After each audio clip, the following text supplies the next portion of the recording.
This is going to be hard to believe, but this is far and away the least interesting of all of the podcasts assembled for this course. It is the going over of the course syllabus. What I can tell you is I look at syllabuses, is it syllabi maybe, as at best a rough document. In no way, shape, or form does this document contain everything that we're going to do throughout the course.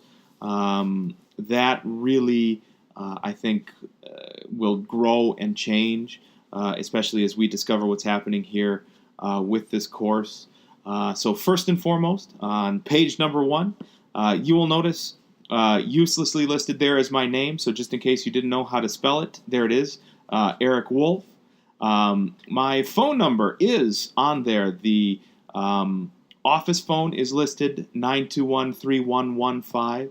What I can tell you is we are not allowed to forward our voicemails to our cell phones. That's something that, as an executive decision, we've made as a campus. So what I've provided for you in the very next line there is indeed, honestly, my cell phone number, 815-782-2285.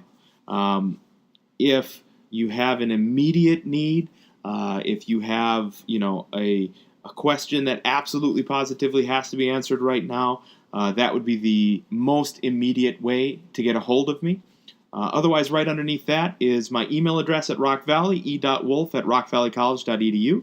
That is absolutely positively also going to be with me at all points in time. I want to make sure that you know that when you have a question, it really isn't worth waiting until later to ask it, with the exception of, crazy, ridiculous hours in the middle of the night. I want to make sure that you have as, close a time as possible between when it is that you're going over material, that you're listening to the podcast, and that you're developing a question, and when it is that we can get an answer out to you.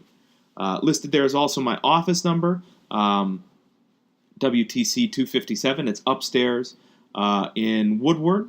And essentially, if you walk up the main staircase and head right, you will run into me eventually. My office hours online are going to be Thursday from 10 a.m. until 11:40 a.m. Otherwise, I will be on campus and largely available from about 5:45 on Monday night to 7:30. Tuesday from 4 to 4:30. And then Wednesday in the morning from 8:30 until 9.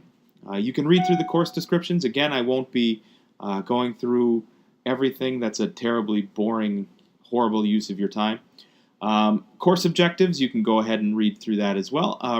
Required text and supplies. First and foremost, absolutely positively, do get a copy of the text. The text is listed here for you. It is by Gaddis, Gaddis. The name of the text is Starting Out with C++ from Control Structures Through Objects, 8th edition. Do be sure that you get the number 8 edition. Frankly, I do not require you to get the text here through RVC. It's been in print for a while, and quite frankly, you can probably save considerable money going elsewhere to get it. You are free to get an e-text if you would like. You are free to roll the dice and get some shady PDF from a Chinese, warehouse someplace. That's fine by me too. Whatever you need to do to get the text in as inexpensive a way as possible is just fine. I can tell you, though, you will find that you won't be successful if you do not get the text. Secondly, absolutely positively, I believe in having multiple copies of things. Every year, like clockwork, somebody gets all the way to either midterm or worse yet, the final, and has something go wrong. They lose a flash drive, their hard drive crashes, etc. It is my suggestion to you that all of the projects that you assemble for this course, you should save, on a USB drive, save on your hard drive, and then save out to your Google Drive or Box.com or someplace else that you have a secure copy that no matter what happens, you can always go back and retrieve your work. Another piece of the supply list you'll notice here we have listed is Visual Studio 2012. What I will do is make this available via individual download when you get an email out to me, just kind of reaching out saying, hey, this is me. There's another podcast that'll kind of describe what's going on with that. The link that you are going to be sent is a unique link, so that way I have a copy of the software that corresponds to each one of you. So do not distribute it, because once Microsoft comes back and tells me, hey, somebody's been distributing copies of Visual Studio, I hand your name over and go like, hey, be as cruel to them as you think you need to be, because I am as willing as possible to throw any and all of you under the bus to save my own hide. Some things of note are as follows. If you look at the academic calendar for this year, spring 2017, you'll notice that on MLK Day, that is Monday the 16th of January, we are closed. I will actually not be on campus, and I will not be available via email that day. I will be out. Everything else is fairly standard there, and you can follow on down. Really, the thing that you're going to find the next most interesting here on page 3 is the grading scale. First and foremost, you'll notice 40% of your grade is programming assignments. Those are the ones located at the back of the chapter and are fairly standard fare. 50% is going to be based on programming challenge problems. These are going to be essentially a stand-in for tests. Personally, I don't think that testing, A, B, C, D, multiple choice, true and false type testing really proves anything.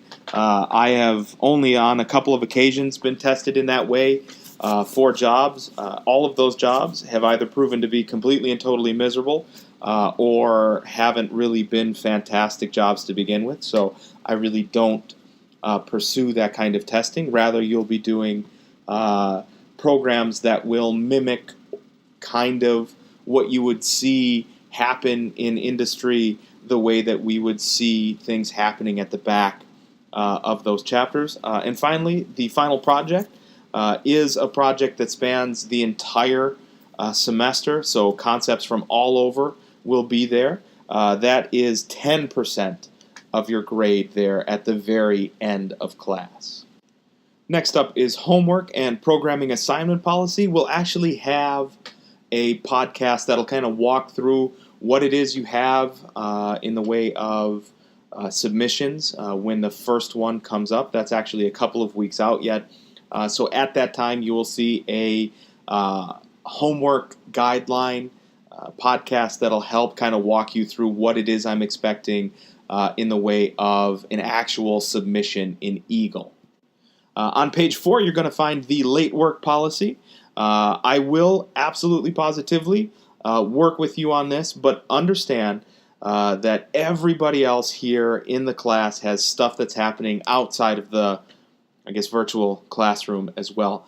I will accept late work up to 1 week late. However, at the time of submission, which you can see there in Eagle, I will take anything that is late at a 50% penalty. I know it's a steep penalty, but if I take late work without taking a penalty, it's really more like penalizing everybody else who dealt with all of the bullcrap in their lives and still managed to get things in on time. That is not to say that I am completely and totally unreasonable. Mostly unreasonable, yes. Unreasonable completely, no. If you reach out to me and say, hey, look, I'm having problems. You have a particularly nasty week of work. You are going on a vacation. You've had, problems with your computer at home. You needed a little bit extra time with some of the concepts in the chapter. I am willing to work with you on the due date. The earlier it is in the week that you reach out to me with that, the more likely it is I am going to give you an extension, a free extension on the work. However, when it's 11:50 and everything is due right before midnight, and you ask for an extension there, 2 things. Number 1, I'm not going to get back to you till tomorrow morning. And 2, I'm going to take the penalty on that. So the earlier you are, the better. I am absolutely positively willing to work with you on that so long as you have provided a long enough time for us to be able to address whatever that question is, address whatever that issue is, and make alternative arrangements for you. Further along the line, on page 6, the college policy on academic honesty and integrity, the standards and procedures there. The long and short of it is, don't cheat. It's hard to believe, but I'll actually know. Code really is very much like a writing style. The more we get into the course, the more samples of your work it is that I have, the more it is I know how you code. When all of a sudden you make this colossal quantum leap in, the amount of lines of code you have, in the concepts that you're using, in the comments in your code, I'm going to get a little suspicious as to how it is that this colossal quantum leap has been made. So absolutely positively do not cheat on the work that you're handing in. Further on down the line, on page 7, notification of services for students with disability. Absolutely, positively reach out to me and we'll work with it. I just don't see any reason that we can't make this course work for you. There are no tests, so you don't have to worry about anybody. Nobody has to worry about coming in to take a test or going to the testing center to make up time to take an exam. I want to make sure that however it is that you learn best, we're going to address that. Part of how we'll do that, number one, is these, the podcasts. There will absolutely positively be written directions for things. There will absolutely positively be text versions of certain aspects of the things that we're going to be going through. If you find that you would prefer something else, let me know. Whether or not you have a documented disability, let me know. I want to make sure that the content, that the delivery, that the assignments, that everything works for you. And the sooner it is that you can reach out with that, the better. It doesn't really make a lot of sense for you to kind of be punished and struggling and etc. Until we reach the midterm. If it turns out in 2 or 3 weeks that this isn't working for you, that you need just a little bit something extra, let me know, and I'm going to make sure we get whatever it is that you need there. Here also, the disclaimer, due dates, assignment, homework, courses, everything outlined here is really temporary. It is not an absolute for everything. So you can see the course outline here, and again, you don't need me to read this to you, but if at any time I've been fielding a host of questions, if at any time it seems like people's interests have taken us in a different direction, we'll absolutely look into changing the course outline just a little bit to reflect and meet those needs. So you can go ahead and page through there to kind of see how things are going to shake out here for the semester, but know that we do have a little bit of wiggle room there so that we can better address everybody's interests and needs as we go through. In general, that is the syllabus. If anybody has any questions, comments, or concerns, please feel free to message me, to email me, to text me, to call me, anything you need to do to help work through any inconsistencies you may find there, any issues you may have with that, please absolutely reach out to me and do that. So this is the end of the Syllabus podcast.